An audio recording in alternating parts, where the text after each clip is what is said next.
Supposed to look at the camera, look at you, look elsewhere. How does this work? Anything. Okay. So, sir, what are social taboos? Uh, Social taboos are related to the sociological idea of social deviance.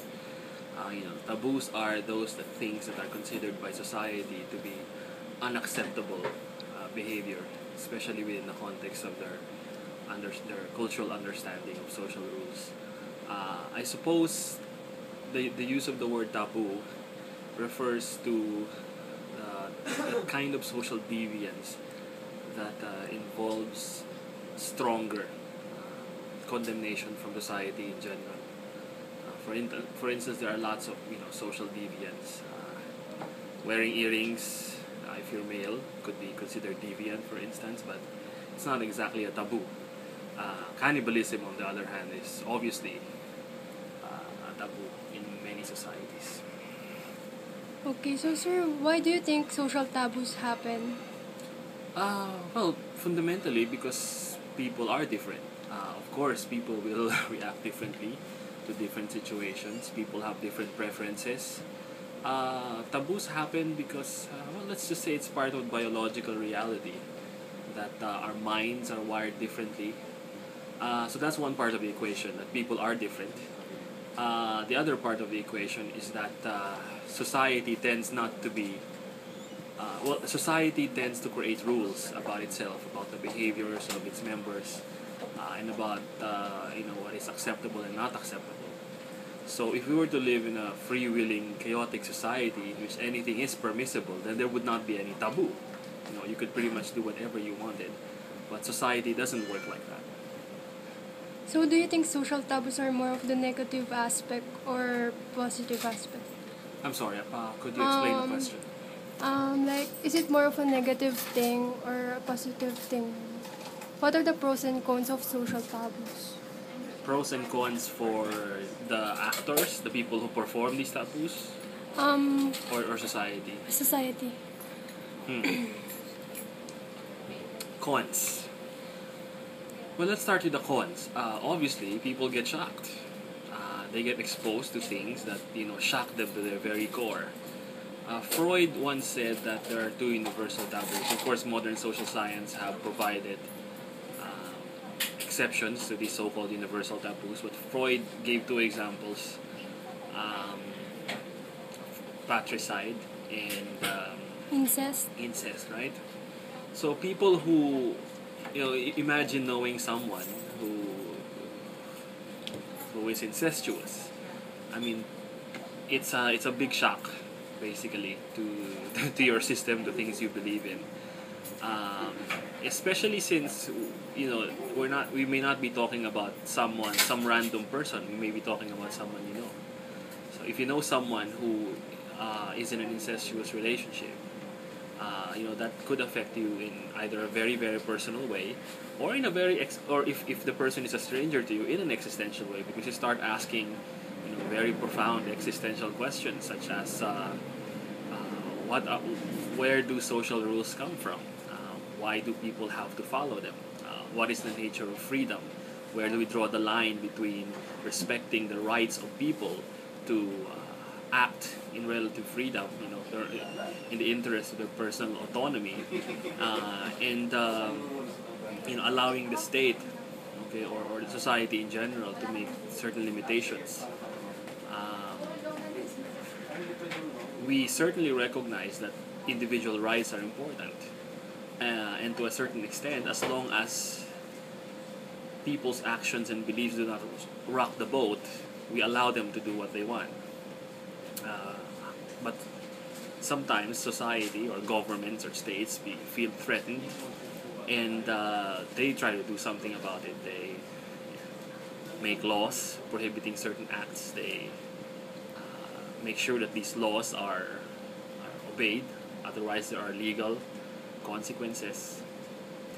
So, all in all, the con of taboos is that it's very disruptive. Okay.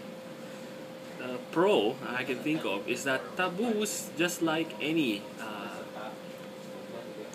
deviant act, perform. Well, they have a special function in society, and that is they are very very useful in promoting social change. The thing is, the taboos of today could be normal tomorrow. Similarly, what could have been acceptable in the past are now taboo because simply because society has changed its uh, ethical norms. And some people were saying, there are two ways to view this. The change in ethical norms. Some people are saying it's a matter of evolution, of progress. That the ethical norms of yesterday are inferior to the ethical norms of today. Some people will argue that there's really no way to measure superiority. That it's all relative. That people believed certain things before, and now we believe certain things, and people from our descendants will believe other things, and there's no way to say that whose sense of ethics is superior. But whatever the case, taboos test the limits of norms, of ethical norms. Without people performing taboos, we wouldn't be able to change. And change is important. What they say, evolve or die. Change is what allows societies to react and prosper given certain changes in the economy, in things like religion, in politics. So change is important, and taboos form an important role in facilitating that. We could talk about specific examples. For instance, the so-called incest taboo that you were talking about. In the 19th century, it was pretty common, at least in Western literature. You would see, you would read about certain characters marrying their cousins, first-degree cousins at that. There are certain people, famous people like Edgar Allan Poe, who famously married his own cousin. And during that time, it was not a taboo. Now it is, both because of science, which has demonstrated that there is an increased likelihood of congenital diseases and genetic issues when you marry your close relatives, and also because of certain legal issues. Like in the Philippines, for instance, a marriage could be declared invalid if it were demonstrated that in the future that the person you married was actually a cousin of yours, even if you didn't know about it. You could be living with someone for years and find out later that she's a second-degree cousin, and your marriage could be invalidated, could be annulled by the state. So now we have that taboo that you're not supposed to marry your close relatives. But in the 19th century, cousins, yeah, sure, why not? But then again, it's also experiencing, it's being challenged in the age of the internet, of course, because now people are able to come together in communities and explore the meanings of these particular social taboos, at least for themselves. For instance, you can find online communities in the internet discussing things like, yes, incest, bestiality, for instance. And these are people, if you're on your own in a society, if you are in an incestuous relationship, for instance, or if you are in a relationship with your dog, possibly you'd feel like you're a freak because you're not with people who would understand you, who would feel that you're engaging in something that is taboo. But when you're on the internet, talking daily to hundreds, if not thousands of people who do the same thing, then all of a sudden you don't feel like a freak. All of a sudden you feel stronger. All of a sudden you actually feel like you're normal. And this is what happens because now there are these communities of people who engage in taboo acts, who now engage in fellowship with one another, who feel that they're not freaks, that they're normal, that it's actually the world that's close-minded and wrong.